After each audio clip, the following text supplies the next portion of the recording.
Talking about baseball. Talking about second base players in baseball.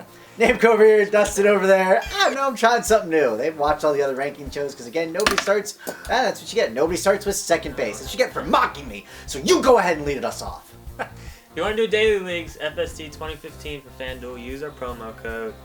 Tier 1, you got some solid options here.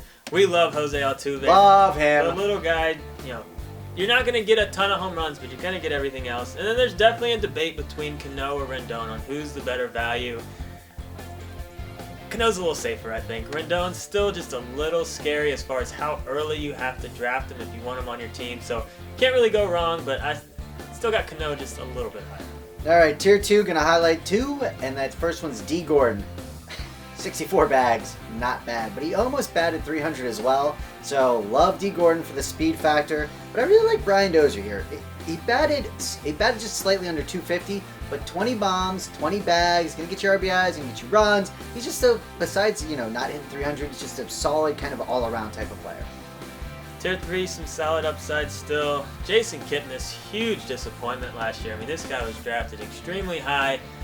People thinking they were getting a top 5 second baseman. Did not happen, but, at 27, the potential is still there. Had over 20 stolen bases. The power wasn't quite there, but still an upside. And then Colton Wong's a guy that's obviously interesting. At only 24, you got to think that there's still potential for those home runs to go up, and he could be a legit 2020 threat guy this year. A lot of upside with him. Tier 4, I'm highlighting one guy because I'm going to read all of his stats because he's always disrespected for some God-unknown reason. And that is Daniel Murphy. He's 29 years old. Pretty good age, not too old, not too young. He had almost 600 at-bats last year, so you like that. He stayed healthy. He batted almost 300, 298. That's good. 9 home runs, about 80 runs. RBIs could have been a little bit better at 57, but there's still potential there. And 13 bags. He is solid and does not hurt you anywhere, but yet he gets drafted way too late always. President of the Daniel Murphy fan club right here.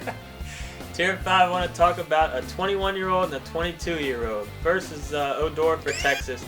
A lot of upside with this kid. Looks like the starting job is his. He's someone that's definitely someone you want to take a look at in the later rounds. And then a guy that I think is getting overdrafted, and that's Javier Baez.